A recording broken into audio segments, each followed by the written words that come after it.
लोग जात तो होगी होगी, यात्रा रुक नहीं पाएगी, होगी वो, लेकिन हम उनके साथ नहीं मिलेंगे। हमारे जो पड़ाव है फिर वो अलग हो जाएंगे। फिर वहां पर भी देखने योग्य बात होगी कि कौन देवी के साथ होता है, कौन राजा के साथ जाता है। मां नंदा भगवती के सिद्धपीठ मंदिर कुरुड़ की अस्मिता और जो आस्था लोगों की मां के प्रति है, उसको कायम रखने के आग्रह के साथ में देवी की यात्रा है, नंदा देवी की यात्रा है, और नंदा देवी का मायका सिद्धपीठ कुरुड़ है, और सिद्धपीठ कुरुड़ से चल करके देवी अपने कैलाश जाती है। वो कैलाश की यात्रा है। देवी को मायके से ससुराल पहुंचाने की लोक परंपरा है, उसी को हम राजजात कह रहे हैं 12 वर्ष में। तो उस देवी के मूल स्थान को जो है कहीं भी दर्ज नहीं है, शासन प्रशासन में कहीं दर्ज नहीं है। अभी देखने योग्य बात होगी कि कौन देवी के साथ होता है, कौन राजा के साथ जाता है। और हमें विश्वास है 365 और प्लस 72 गांव दसोली के वो सारे देवी के साथ खड़े दिखेंगे, और ये देखने वाली बात है, आप भी देखना। धार्मिक भावनाओं से खिलवाड़ नहीं होना चाहिए। नंदा का जो मूल मायका है उसको मायके को मायका रहना चाहिए। देवी राजा के पीछे न जा करके राजा को देवी के साथ जाना चाहिए। नोटिस से तो कोई लेना देना आज तक न था, न है, न होगा। हिमालयी महाकुंभ यानी नंदा देवी राजजात हर 12 साल बाद जो कि मैदान क्षेत्र में होती है, और इस बार यानी सितंबर 2026 में वो 12 साल आ रहे हैं और होनी है नंदा देवी राजजात। पर इस बार नंदा देवी राजजात को लेकर कुछ विरोधाभास है कि डोली कुरुड़ यानी जहाँ पे नंदा देवी का सिद्धपीठ है कुरुड़, वहां से यात्रा शुरू होगी या फिर नौटी से। इसी मसले को लेकर आज नंदा देवी सिद्धपीठ कुरुड़ से गौड़ पंडित जो कि नंदा देवी के प्रमुख पुजारी हैं, वो आज हमारे साथ हैं। मामला ये है कि हमारी जो नंदा देवी यात्रा पौराणिक काल से होती आई है, उसमें ये होता था कि सिद्धपीठ कुरुड़ से देवी आती थी, और नोटी से जो कांसवा से लोग जो राजा के प्रतिनिधि है वो पूजा लेके नंद केसरी में आते थी, और वो पूरी पूजा माँ भगवती नंदा को नंद केसरी में समर्पित करके देवी की अगुवाई में जो है यात्रा होती थी। उस यात्रा के लिए हमारे बुजुर्गों ने पैसा भी कलेक्ट किया, हमारे गौड़ ब्राह्मणों ने, तब यात्रा होती थी। लेकिन 87 के बाद जब सरकार ने इसमें आना चाहा, सरकार आई अनुदान के रूप में देने लगी, तब उसके बाद ये पूरा हिसाब जो है, पूरा हिसाब ही चेंज हो गया कि उन्होंने अपने पड़ावों को, नोटी के सारे पड़ाव, यानी नोटी को 2 बार पड़ाव भी बना दिया।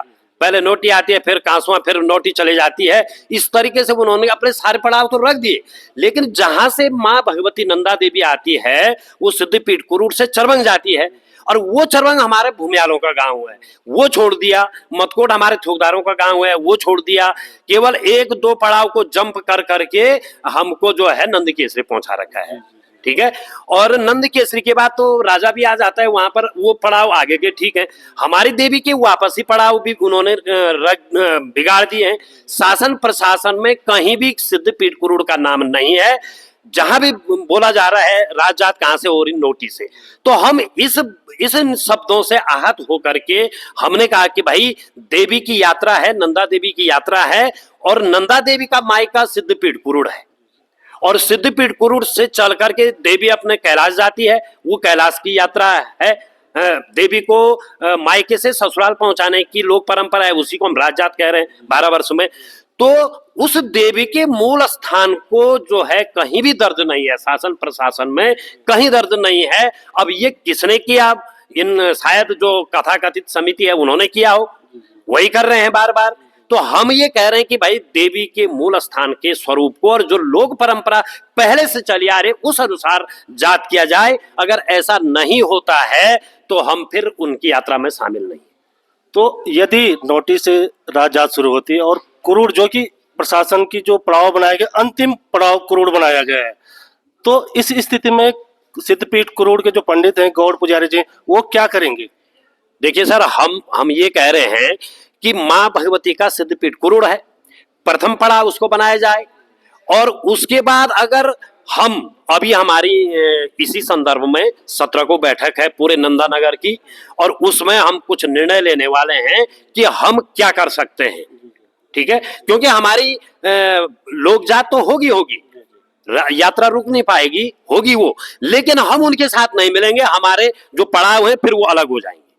फिर वहां पर भी देखने योग्य बात होगी कि कौन देवी के साथ होता है, कौन राजा के साथ जाता है। तो आपको क्या लगता है कि बदायूं क्षेत्र के 300 से जो अधिक गांव हैं जो नंदा क्रोड़ सिद्धपीठ को अपनी इष्ट देवी मानते हैं, वो आपके साथ खड़े होंगे? बिल्कुल सर, आप क्या बात कर रहे हैं? लोग राजा को देखेंगे या देवी को? लोग तो वहां पर अपनी आराध्य देवी को देखने आते हैं और उसको कंधा देने के लिए, देवी ससुरालदार है, मेरा भी कंधा लग जाए। तो क्या राजा का डोला तो नहीं है? देवी की डोली के लिए ही लोग वहां बड़ा सैलाब देवी को देखने के लिए ही उमड़ता है। और हमें विश्वास है 365 और प्लस 72 गांव दसोली के वो सारे देवी के साथ खड़े दिखेंगे। और ये देखने वाली बात है, आप भी देखना।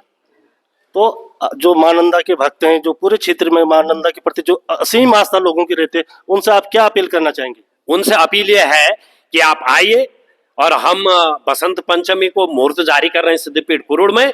देश विदेश के सभी गणमान्य व्यक्तियों को, हर हमारे मीडिया के सभी लोगों को हम निवेदन कर रहे हैं कि आप आइए, सिद्धपीठ कुरुड़ में आइए और मां भगवती का आशीर्वाद लेकर के और उनके साथ चलिए आप भी। सरकार से आपकी कोई डिमांड?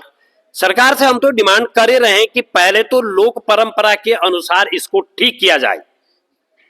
अगर सरकार नहीं करती है तो वो फिर हमारा अगला कार्यक्रम देखो परसों तय होता है, हम क्या कर पाते हैं। और ये प्रमुख पुजारी हैं गौड़ पुजारी, और उनका कहना है कि इस बार की जो नंदा देवी राजयात होगी वो सिद्धपीठ कुरुड़ से मां नंदा देवी की जो डोली है उसके अगुवाई में होगी। नंदा राजयात को लेकर के पिछले काफी समय से कुछ कंट्रोवर्सी भी सामने आ रही है और इसमें विशेषकर कुरुड़ और नौटी के लोग आमने सामने दिखाई दे रहे हैं। क्योंकि ये हमारे अपने क्षेत्र का मामला है, इसलिए मेरी भी इसमें दिलचस्पी रहेगी वास्तविकता क्या है इसमें। तो हमने बहुत जानकारी करने की कोशिश की, तमाम लोगों के माध्यम से मैं इस जो जानकारी मिली मैं इस नतीजे पहुंचा हूं कि नंदा का मूल जो मायका है वो तो कुरुड़ी है। और हर साल जैसे कि आप जानते भी होंगे कि हर साल नंदा की जो यात्रा है वो कुरुड़ से चलती है और सिर्फ 12वें साल में ठुलजात जिसको हम बोलते हैं और उसको बाद में लोगों ने राजजात के नाम दे दिया, वो होती है। तो मेरा मानना है कि धार्मिक भावनाओं से खिलवाड़ नहीं होना चाहिए। नंदा का जो मूल मायका है उसको मायके को मायका रहना चाहिए। देवी राजा के पीछे न जा करके राजा को देवी के साथ जाना चाहिए। और अभी तक अतीत में अगर कहीं कोई गलती हुई है तो उसको सुधारने की गुंजाइश हमेशा बनी रहती है, क्योंकि नंदा का मूल धाम इसमें तो बताते हैं राजा महाराजा टेहरी ने भी मतलब एक ताम्र पत्र दिया हुआ है, हालांकि मैं देखा नहीं उसको। उस ताम्र पत्र में भी इस बात का उल्लेख है कि हमारे राज दरबार के आराध्य देवी नंदा का जो मूल धाम है वो कुरुड़ है और कुरुड़ में ही नंदा का मूल धाम माना जाएगा।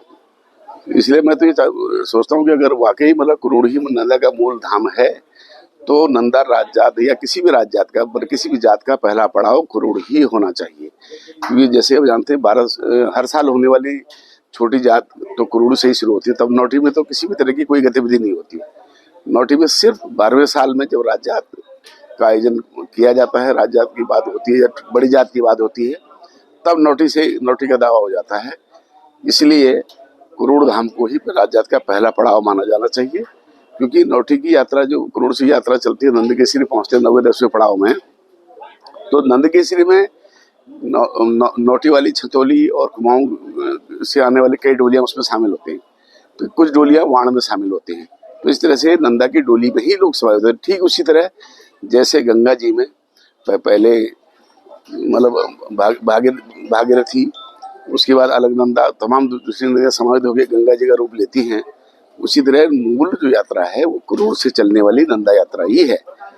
इसलिए इसका सम्मान किया जाना चाहिए और इस पर सरकार को भी चाहिए इस पूरे मामले में विशेषज्ञों से राय लेकर के इस पूरे मामले को बढ़िया तरीके से सुलझाए और आपसी विवाद न हो। क्योंकि ऐसा कई बार हो चुका है कि नौटी और कुरुड़ के लोगों में विवाद होने से कई बार डोली आधे रास्ते से लौट आई। तो ये चीज़ें न हों, क्योंकि धार्मिक आस्थाएं बनी रहें। और ये तभी होगा जब दोनों समुदायों में, दोनों क्षेत्र के लोगों में आपसी सामंजस्य बना रहेगा। प्रशासन भी इस पर अपना गंभीरता से काम करे और कुरुड़ वालों की मांग को वो किसी भी रूप में हल्के में न ले। जो नंदा देवी सिद्धपीठ कुरुड़ है वहाँ पर स्वयंभू शिला उत्पन्न हुई थी।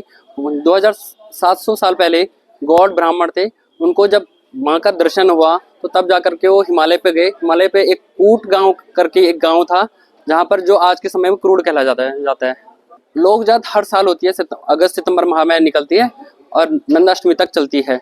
और जो बड़ी जात है जिसे आज के समय में नंदा राज जात बताया गया है, जो नाम बदल करके बड़ी जात है, जो वैसे पुरातन समय से जो कहा गया है बड़ी जात कहा गया है, वो हर 12 साल के बाद होती है। लेकिन ये अभी तक हम देख रहे हैं कि कभी भी 12 साल में कभी नहीं हुई है। विरोधाभास आज से नहीं हो रहा है, 1987 से विरोधाभास चल रहा है। केवल कारण ये है कि एक व्यक्ति विशेष जिसको कि शक्ति का पूर्व में शक्ति का बहुत ज्यादा शक्तियां थी, धन का ग्रहण करने का वो था, धन ग्रहण करने के लिए जो मतलब खींचने के लिए अपनी तरफ खींचने के लिए उसने माँ को तरजीह ना दे करके एक राजा को तरजीह दी, जिसका कि मूलतः लेना देना कुछ नहीं है। मूलतः लेना देना तो कांसवा से है, जो कांसवा की कौरों से, जो कि राजा का प्रतिनिधि है। नोटिस से तो कोई लेना देना आज तक न था, न है, न होगा। श्री नरेंद्र सिंह नेगी जी के गानों को ले लीजिए, 2000 में जो उन्होंने नंदा राजा पे कैसेट बनाई है, आप देखेंगे कि जो डोली है क्रूड की है। आप स्वयं क्रूड में भी जाकर देख सकते हैं, डोली वही है, लेकिन प्रयोग कौन कर रहे हैं? नौटियाल जी, भुवन नौटियाल जी, जिनको कि सरकार का पहले से ही आशीर्वाद प्राप्त है। शिवानंद नौटियाल जी के शिष्य रहे हैं, पूर्व विधायक के, 6 बार के विधायक के, तो उन्होंने उसका फायदा लिया और जो मां नंदा देवी सिद्धपीठ क्रूड की डोली को अपना दर्शाने की कोशिश करी। अभी वो सुनने में आया है कि वो नई डोली भी बना रहे हैं, इसके अभी हम विरोध करेंगे। और जो नंदा राजा शुरू होनी है वो क्रूड से ही होनी है, हो रही है और होती रहेगी। अगर मान लीजिए कि वो नहीं होता है, अगर ये नहीं तय करते हैं तो हम डोली नहीं जान देंगे। प्रयास करेंगे इससे छोटी जात में ही चलते रहें। मिला जाना मैं त्यों व त्यों चाकेला से, मिला जाना मैं त्यों व त्यों चाकेला से।